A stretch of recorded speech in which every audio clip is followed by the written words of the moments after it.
mercantilismo, né? Que eles visavam lá ter muita grana, visavam a riqueza. Para isso eles criaram vários métodos para ter essa riqueza, né? Que era a questão da intervenção do Estado, ou seja, o rei mandava em tudo, balança comercial, exportar mais do que importar.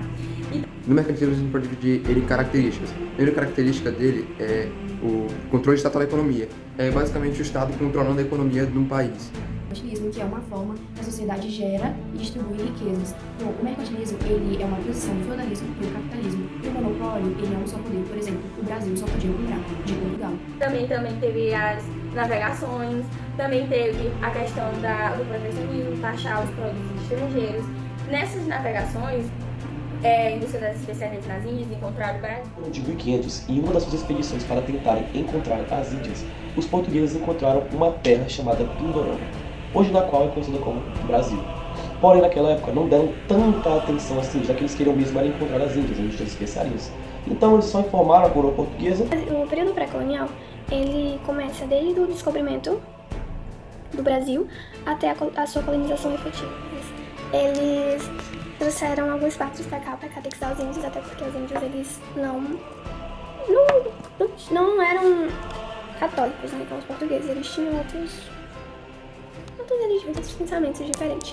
O Brasil pré-colonial foi a chegada dos portugueses aqui no Brasil, onde o intuito deles era encontrar as Índias, mas acabaram desembarcando aqui na costa brasileira no ano de 1500. Encontraram também uma abundância assim, em florestas e rios, onde eles encontraram um item de bastante valor, o pau-brasil. Teve alguns ciclos, que foi o ciclo do pau-brasil, onde eles usavam o corante do pau-brasil, que tinha cor de brasa, para colorir roupas dos nobres, da burguesia de gente que tinha mais dinheiro. O período colonial do Brasil, que se deu a 1500 a 1822, que começou com a chegada dos portugueses no Brasil e a exploração inicial do pau-brasil, usando a mão de obra indígena. Porém, a colonização efetiva se deu a partir de 1530, com a criação das capitanias hereditárias.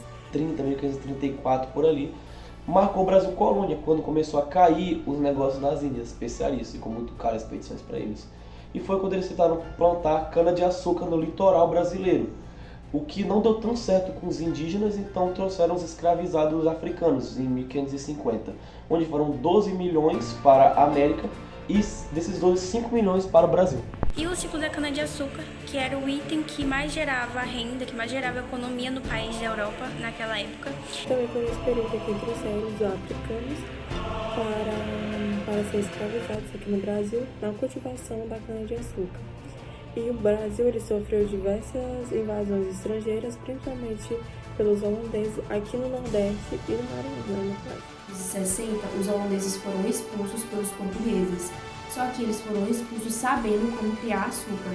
Então eles criaram açúcar lá no Caribe e se tornaram os maiores adversários do Brasil, causando uma crise econômica e acabando com o ciclo da cana-de-açúcar. Os holandeses, quando foram expulsos do Brasil, eles foram expulsos do Brasil, mas já sabendo esse esquema todo do Brasil, que era as plantações de cana-de-açúcar. Então isso não afetou nada neles, afetou só o Brasil. Porque não era só o Brasil que era forte, mas cana-de-açúcar. Os holandeses também estavam fortes por já saber tudo de cana-de-açúcar. Também teve o caso dos franceses que invadiram o Brasil para colonizar o Brasil.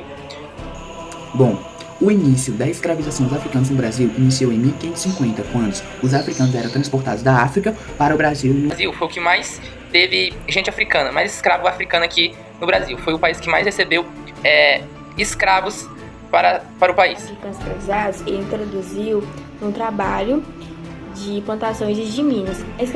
A escravidão no Brasil foi uma prática que durou por 3 séculos, desde o início do século colonial portuguesa, que foi no século XVI. A escravidão teve um impacto profundo na sociedade. Os jesuítas era a igreja católica e eles falavam que os indígenas não podiam ser escravizados porque eles não iam se acostumar com a escravidão, mas os escravizados africanos sim, porque eles não tinham alma por conta da cor de pele. E em 1750 o Marquês de Pombal proibiu a escravidão indígena. O ciclo de açúcar que acontece no Brasil colonial, que foi algo que, começou aí também os escravizados a vir, para o Brasil. Depois finaliza o ciclo do açúcar, vem o ciclo do ouro, e aí o ciclo do ouro traz muita gente pro Brasil. O Brasil fica super, hiper, mega cheio de gente, vê muita gente. E o ciclo do ouro, que foi quando eles acharam ouro em Minas Gerais no século XVIII. No tempo do ciclo do ouro, aconteceu a Guerra dos Emboabas, que na língua indígena significa estrangeiros. Os conflitos do ciclo de ouro, que foi a revolta do Filipe dos Santos em Conferência Mineira e a Guerra dos Emboabas. No século XVIII, a economia passou a girar em torno da mineração de ouro em Minas Gerais, o que atraiu os colonos e fortaleceu o controle português. Porém, esse período ele terminou com o processo de independência que foi consolidado em 1822.